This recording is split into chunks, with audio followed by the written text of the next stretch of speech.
எல்லாருக்கும் வணக்கம். Welcome to Vani's channel. இன்றைக்கி நம்ம வீடியோவில் ஒரு சூப்பரான தோசை ரெசிபி தான் பார்க்க போகிறோங்க.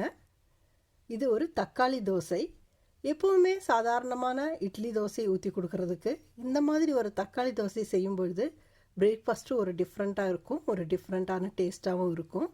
குழந்தைங்களும் இதை விரும்பி சாப்பிடுவாங்க. இன்றைக்கி இந்த தக்காளி தோசைக்காக 2 நல்ல பழுத்த தக்காளி எடுத்துருக்கிறேன். நல்ல கலராக இருக்கிறது நல்ல பழுத்த தக்காளியாக எடுத்துக்கோங்க. சின்ன சைஸ் 2 தக்காளி எடுத்துருக்கிறேன். பெரிய சைஸாக இருந்தால் 1 தக்காளி போதும். இந்த தக்காளியை கட் பண்ணிக்கலாம். இதோட 2 பல் பூண்டு எடுத்துருக்கிறேன். ஒரு சின்ன துண்டு இஞ்சியும் சேர்த்துக்கலாம்.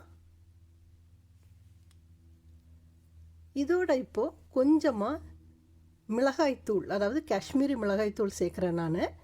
நீங்கள் வரமிளகாய் சேர்க்குறதானாலும் அப்படியே சேர்த்துக்கலாம், இல்லை காஷ்மீரி மிளகாய் வத்தல் அதை சேர்க்குறதானாலும் சேர்த்து அரைச்சிக்கலாம். நான் இன்றைக்கி தூளாக சேர்த்துருக்குறேன். அது நல்ல கலரை கொடுக்கும், அதுக்காக தான். இதோட கொஞ்சமாக ஜீரகத்தை ஆட் பண்ணியிருக்கிறேங்க. ஜீரகம் ஆப்ஷனல் தான். இதை எல்லாத்தையும் சேர்த்து தண்ணி விடாமல் நல்லா அரைச்சி எடுத்துக்கலாம். பாருங்கள், இப்படி அரைச்சி எடுத்துக்கணும். நல்லா நைஸாக அரைச்சிக்கணும். தண்ணி விட வேண்டாம், தக்காளியில் உள்ள தண்ணியே இதுக்கு போதுமானது. இப்போ இன்றைக்கி தோசைக்காக நம்ம ஆர்டினரி இட்லி தோசை பண்ணுறோம் இல்லைங்களா, அந்த மாவு தான் எடுத்துருக்கிறேன். ஒரு 5 தோசை வர்ற அளவுக்கு மாவு எடுத்துருக்கிறேன். நம்ம இட்லிக்கு தோசைக்கு தனித்தனியாக அரைக்கிறது கிடையாது, ஒரே மாவில் தான் செய்கிறோம். இப்போ அந்த மாவோட இப்போ அரைச்சி வச்சுருக்கோம் இல்லைங்களா தக்காளியோட விழுது, அதை சேர்த்துக்கலாம். தக்காளியும் மிளகாய்த்தூள் எல்லாம் சேர்த்து அரைச்சி வச்சுருக்க விழுதை சேர்த்து இதை நல்லா மிக்ஸ் பண்ணிக்கலாங்க.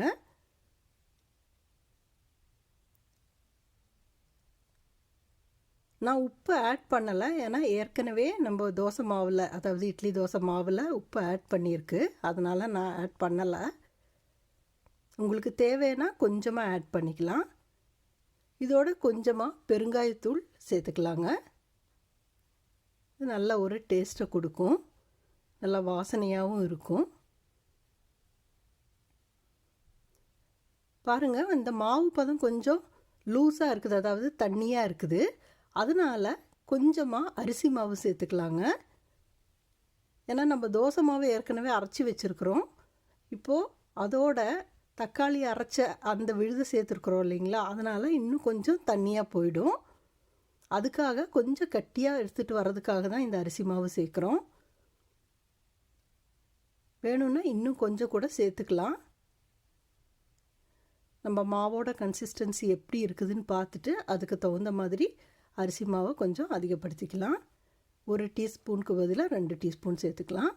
இப்போது 1 டீஸ்பூன் அளவிற்கு ரவை சேர்த்துருக்குறேங்க. அதையும் சேர்த்து நல்லா மிக்ஸ் பண்ணிக்கலாம்.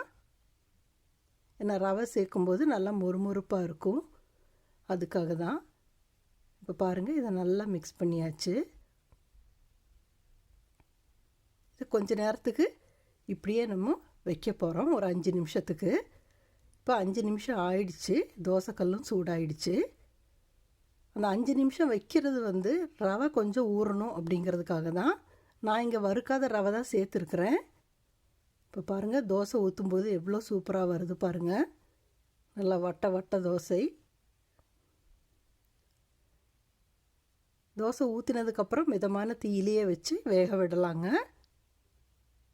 இப்போ இதுக்கு மேலால் கொஞ்சமாக எண்ணெய் சேர்த்துக்கலாம். எண்ணெய்க்கு பதிலாக நெய் கூட சேர்த்துக்கலாங்க.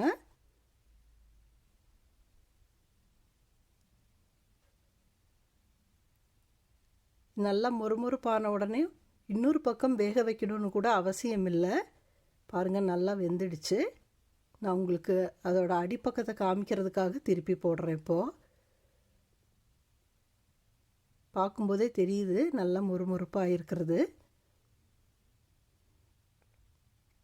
இதையே சின்ன சின்னதாக ஊற்றினா ஊத்தப்பம் மாதிரி கூட ஆகிடும். இப்போ பாருங்கள், ஃபுல்லாக வெந்துடுச்சு. பார்க்கும்போதே நல்லா கலர்ஃபுல்லாக மொறுமொறுப்பாக இருக்குது பாருங்கள். இதோட தேங்காய் சட்னி இல்லைன்னா பொட்டுக்கடலை சட்னி, சாம்பார் எல்லாம் சேர்த்து சாப்பிடும்போது ரொம்ப நல்லா டேஸ்ட்டாக இருக்கும். பொடி கூட சேர்த்து சாப்பிட்டுக்கலாம்.